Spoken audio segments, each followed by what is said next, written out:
మనందరికీ తెలుసు రాత్రి సమయం అనేది విశ్రాంతి సమయమని. కానీ చాలామంది పనుల నిమిత్తం కానీ లేదా అలవాటుగా కానీ రాత్రి వేళల్లో ప్రయాణం చేస్తున్నారు. ఆ ప్రయాణం మన ప్రాణాల మీదకు వస్తోంది.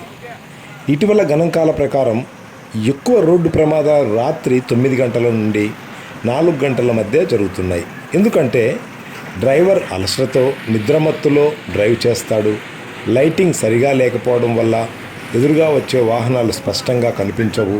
కొన్ని రోడ్లపై సూచికలు, స్పీడ్ బ్రేకర్లు స్పష్టంగా కనపడవు. ఈ చిన్న చిన్న కారణాల వల్ల పెద్ద ప్రమాదాలు జరుగుతున్నాయి. అంతేకాకుండా ఓవర్ స్పీడ్.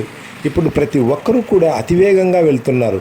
అతివేగంగా వెళ్తూ ముందర ఉన్నటువంటి వెహికల్ కనపడక, లేదా అక్కడ రోడ్డు మీద ఉన్నటువంటి డెబరీస్ కనపడక, బండి కంట్రోల్ చేసుకోలేక యాక్సిడెంట్లు చేస్తున్నారు. ఈ ప్రమాదాల వల్ల దాదాపు ప్రాణాలు పోగొట్టుకుంటున్నారు. ఇటీవల మన జిల్లాలో కూడా ఈ నిద్రమత్తులో, అంటే నిద్ర లేకపోవడం వల్ల, రెస్ట్ సరిగ్గా తీసుకోలేకపోవడం వల్ల కూడా చాలా మంది యాక్సిడెంట్లకు గురై ప్రాణాలు పోగొట్టుకుంటున్నారు. సో అందుకే నేను చెప్పేది ఏమంటే, అవసరమైతే తప్ప రాత్రి ప్రయాణం చేయకండి.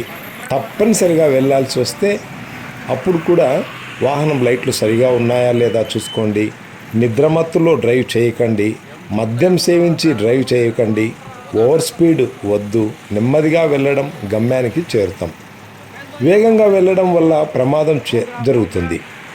సో ముఖ్యంగా మనము రాత్రి సమయంలో అవసరం లేకుండా ప్రయాణము, డ్రైవింగ్ సమయంలో పూర్తిగా అజాగ్రత్తగా ఉండటం అనేవి మానుకోవాలి.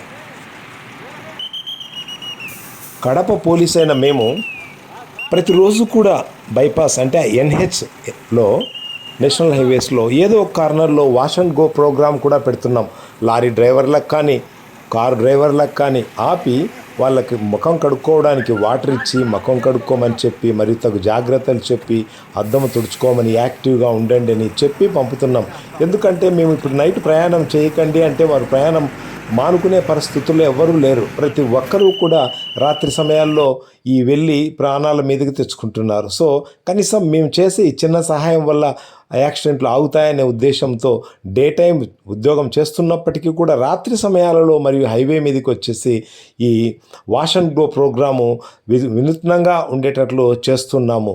దయచేసి రాత్రి సమయాల్లో మీరు ప్రయాణం చేయవలసి వస్తే, కంపల్సరీగా 2 వీలర్లో ప్రయాణం చేయవలసి వస్తే లైటింగ్ బాగుందా లేదా, బ్రేకులు బాగున్నాయా లేదా చూసుకోవాలి. హెల్మెట్ కంపల్సరీ వాడండి. డే టైము సిటీస్లో ఎవరు వాడడం లేదు. కనీసం అవుట్స్కట్స్ పోయినప్పుడైనా నైట్ టైము హెల్మెట్ వాడితే చాలా వరకు మీకు సేఫ్టీ ఉంటుంది. సో మీరు ఒకటి గుర్తుపెట్టుకోండి, మీ ఫ్యామిలీ మెంబర్స్ ఇంటి వద్ద వెయిట్ చేస్తూ ఉంటారని, మీకోసము, మీ అభివృద్ధి కోసము ఎదురు చూస్తూ ఉంటారు. మీరు ఏం సాధిస్తారో, ఏం చేస్తారో అనేది ముఖ్యంగా యూత్కి చెప్తున్నాను. ఇది యూత్ ఏమవుతున్నారంటే 20, 21 ఇయర్స్, 30 ఇయర్స్ పిల్లలే డే టైము అదేవిధంగా ప్రయాణం చేస్తున్నారంటే ర్యాష్ డ్రైవింగ్ చేస్తున్నారు. నైట్ టైం కూడా అదేవిధంగా ర్యాష్ డ్రైవింగ్ చేసి ఎన్నో ఆశలు పెట్టుకున్న తల్లిదండ్రికి వీళ్ళు నిరాశ చేస్తూ రోడ్డు మీద దుర్మరణం పాలవుతున్నారు. ఒకసారి గుర్తుంచుకోండి, తల్లిదండ్రి మీ అభివృద్ధి చూడడానికే ఎంతో కష్టపడి మిమ్మల్ని పెంచుతూ ఉంటారు. కానీ మీరు రోడ్డు మీద దుర్మరణం పాలవడానికి కాదు కదా.